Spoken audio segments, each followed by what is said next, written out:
I found it odd how WB, DC, or whoever never banked off of the success of the Teen Titans as much as they should have based on how popular the cartoon series was back in the day. I mean, with how much they've been pushing the Suicide Squad and Harley Quinn lately thanks to that dookie Suicide Squad film that released in 2016, I don't even remotely see the problem in giving some of that love to the Titans cast. They've gotten a couple of animated films in the DCAMU, then there's the popularity of Teen Titans Go, which is kind of sad to think about how the most popular version of the team that's been popping off is the one where everybody on said team is a freaking clown. There have been a good handful of Teen Titans animated movies when you think about it, but half of them are just delegated to the Teen Titans Go iteration because of how popular that show is. The live action Titans show should be considered a crime against humanity with how they depicted nearly every character on that show. To the people who wrote that show, respectfully, please never cook again. I think there have been some rumors on Marvel trying to cook up a Young Avengers project, whether it be in the form of a Disney Plus series or a theatrical film. I'm not trying to hate or nothing, but be honest,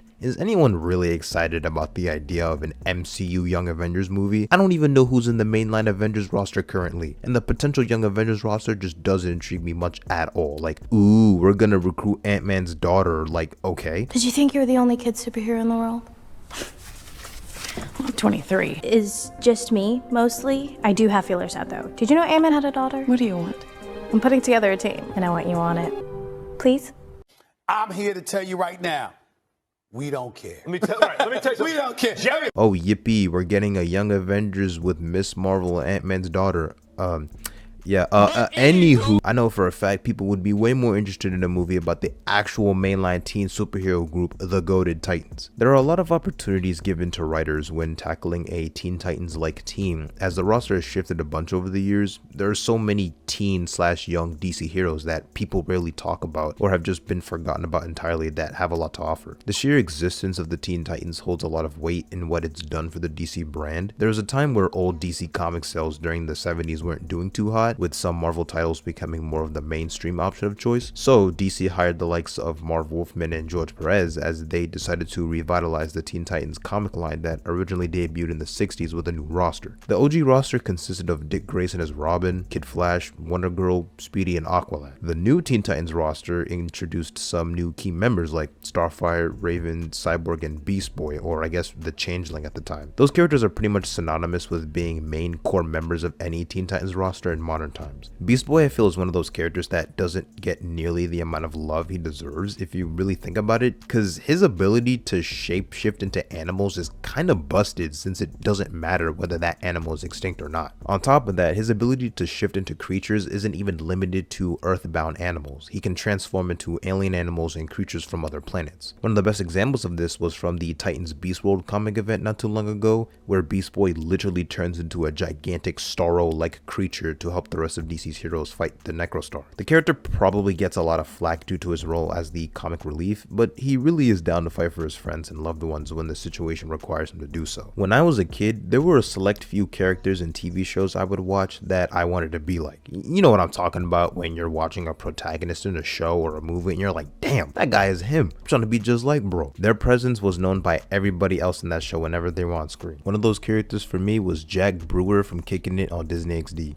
Man, I used to love that show as a kid. Like, how does a child see bro doing all them karate moves and whatnot and not daydreaming about doing the same thing? Alright, Jack was him. And the other notable character for me with that he knows he's him type energy is none other than Robin from Teen Titans. This man Dick Grayson has such an immaculate aura, it truly needs to be studied for generations. And that's not just me glazing. Despite the fact that Robin is the only non-powered individual on the team, the rest of the Titans all collectively agree that he's the coolest. I can't believe you two would just barge into Robin's room, dress up in his uniform, and pretend to be Robin without me! Dude, suit up. Okay, man, my turn. Come on, haven't you ever wondered what it would be like to be Robin? You know you want to try it. You know, Robbins, I have to admit, the mask makes me feel cool. Huh, pizza. Sweet. You know, Robbins, the mask makes me feel cool too. Arguably the best adaptation of the Robin character in any medium outside comics. Bro was cool as hell, dripped out top to bottom, and of course my boy was a little bit of a ladies' man. My demands are simple. The city will declare me ruler, and Robin will take this lovely young lady to her junior prom. Hi, Robbie Pooh. Robin, who is this girl? And why does she call you Pooh? This prom is some manner of duel, yes? It's not a duel, Star. It's a date. This version of Robin was also kinda OP, like what was Batman feeding this kid? The lack of Batman in the show I think worked to the show's benefit as it allowed Robin to get more of the spotlight and showcase his competency as a leader and strategist. Like you did not want to trifle with man. Damn, I remember when he was a certified crash out in Teen Titans Trouble in Tokyo, my boy was popping up like crazy. Get off your fucking knees. I'm glazing, let me pipe down a little bit. But with all that in mind, I wonder how they treat him in Teen Titans Go. Obviously it's not going to be one-to-one considering this version is a more comedic take on the team, but they'd have to at least keep some elements intact, right? Your parents, they're here, man. They are just on the other side of the door. Mommy! Daddy! Your baby is coming! Whoa! April Fool! You sure did get me. You sure did. Bug!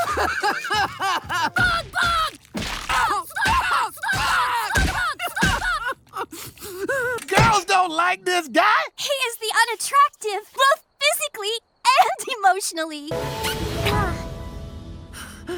I will never wash this hand again. Oh my god.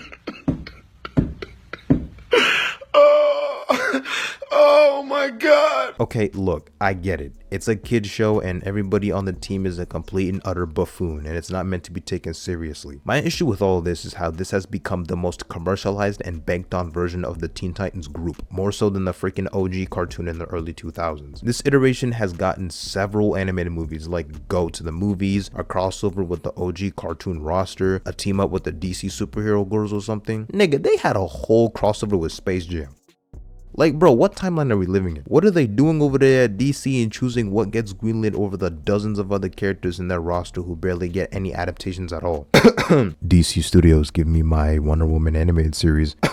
Y'all gave Kite Man a show, but not Wonder Woman. That's some BS. One of the worst cases of documented blue balls I've seen in any fandom was when they decided to finesse us into thinking there was a chance of them bringing back the OG Teen Titans cartoon. There was a post-credit scene in the Teen Titans Go to the Movies film where we see the OG roster insinuating that they found a way back. This is the Teen Titans. Can anyone hear us? We think we found a way back. Man, we were all hyped as hell when this was first shown. Do you know how long people have been waiting for a Teen Titans revival? It certainly didn't help to lower expectations when Tara Strong around that time was like, hey y'all, better get your ass in the theater, go see this movie if you want a chance at a revival and whatnot. But no, it was just a tease for a Teen Titans Go animated movie with a crossover between the OG cast and the Go version. Reality is often disappointing. Now, reality can be whatever I want. But hey, at least there's one other version of the Titans cast outside of animation via the Titans live action series, and it's certainly one of the shows of all time, I can tell you that much. It's got acting, it has screenwriters, I think, there's editing and music, it has camera shots. Like, it's truly one of the shows ever made. I know the show has its fans and people who really like the show for what it is, but as you can clearly tell, I'm not one of them. It would hurt my soul if this was someone's first encounter with any of the characters shown. It does a disservice to pretty much the entire cast. The writing never gets better. It's quite astonishing how a show is able to consistently be this garbage. I've made only a couple videos on Titans, one centered on Red Hood's character specifically in season 3, and it's not even in the slightest of an exaggeration to say that this is hands down the worst Red Hood depiction in the history of anything. It baffles my mind how much they ruined Jason Todd's character. And another video just talking about the show overall and its nonsensical writing and the dog water character choices made all throughout the course of the show. I never directly stated that Titans was the worst DC show ever made, like those words never came out of my mouth, but I would see people comment, actually, Gotham Knights and Batwoman are so much worse, and I'm like, Oh, I don't care. Who cares? They're all horrible shows. Hey man, this giant piece of turd is actually slightly less smelly than this other giant turd. Congratulations? Any sane person would want to steer clear from either pile of turd. I've heard some say how the show's actually not that bad, or it's pretty solid show if you pretend it's its own thing. You know what I heard? This show is garbage! One of the things the Teen Titans are known for is their strong sense of friendship and coordination. There's a reason why they're the most popular group of teen/young superheroes. They really feel like a family and would go to extreme lengths to look out for one another. This definitely isn't the case in Titans. The show tells you they're a family and how much they work well together, but from everything I've seen, they're actually less heroic and more of a bunch of out-of-control psychotic douchebags. You barely see them do any heroic deeds or save people unless it's a mess they themselves caused. Jason Todd and Beast Boy are some of the most mistreated characters in the whole show. The writers clearly wanted to make a Nightwing show, as he and other Batman-esque characters get more screen time and attention in the overall plot than the rest of the Titans cast. Instead of an entire season dedicated to Starfire's conflict with her sister Blackfire, which was teased at the end of season 2, we get Red Hood and Scarecrow as the main villains with the Blackfire plot sidelined. Barbara Gordon was fine, I guess. Dick Grayson's an edgelord. Tim Drake is pathetic. Raven does nothing of value after the first season. Donna Troy gets the dumbest death I've seen in a comic book show. And Amazon from Themyscira dies by electrocution. They didn't just fumble the heroes, the villains were bad as well. Completely ruined Trigon not once, but twice. Deathstroke was cool up until they finessed him at the end of season 2. Brother Blood was lame. Like, damn, did the people behind the show even like the Titans? Man, I could go 10 minutes straight just ripping the show to shreds, but I kind of already done that twice. I seriously cannot fathom how this show has its defenders. Being a Titans glazer is an insane resume. Hey, Sway Lee, hear me and hear me good, nigga. I'm here to double down. That shit is a 2-pack of ass. The fuck are you talking about? That shit stinks. More Teen Titans adaptations should certainly give more light to some of the villains they encounter on a regular basis, particularly with characters like Deathstroke. It's gotten to a point where people think he's more of a Batman villain, when in reality, if he was to be delegated to being an antagonist for a particular hero or group, it would be the Teen Titans, obviously. He's had some decent adaptations here and there, especially in the Teen Titans cartoon. Dude was an actual menace. It was so bad when Robin got exposed to some gas, he legit had PTSD and started hallucinating Slade just taunting him. It's nice to see him when he's more of a threat that's hard to beat, instead of just getting bullied by Batman in the Son of Batman animated movie, or even worse in the Arkham games. It's cool to see adaptations maintain his menace type energy and preferably keep some other aspects of his character to the pages of early comics. I hear you like I'm young. Certified lover boy, certified pedophiles. Wop, wop, wop, wop, wop. That fuck 'em up. I think now's a better time than ever to revitalize the Teen Titans roster as something other than a media made for 8-year-olds or something, and remind people of the intriguing nature of this group. Definitely heading in the right direction with the live-action Teen Titans movie announced as a part of James Gunn's DCU slate of movies and shows. Not too sure on what the potential roster could be. A lot of people's first intuition would be that of the 5 members seen in the animated series, but I wouldn't be surprised if they also took some inspiration from the DC Rebirth lineup with Damian Wayne as the Robin, or like how it was in the DCAMU, since Damian Wayne will be the Robin in the Brave and the Bold movie. Blue Beetle was also a part of that animated movie roster, and he is seen to be one of the characters getting pushed in the DCU. Maybe they'll focus on an actual teenage cast, an older cast focusing on the OG roster like Dick Grayson and Wally West, maybe a mix of both, who knows. They just need more love in modern times, because although I don't even like despise Teen Titans Go to that degree, I think it's a bit of a problem if that version is what pops up in people's heads for a certain generation. If the most mainstream version of a team in the past decade or so is the parody version, yeah, there's some serious work that needs to be done in accurately depicting said cast of characters.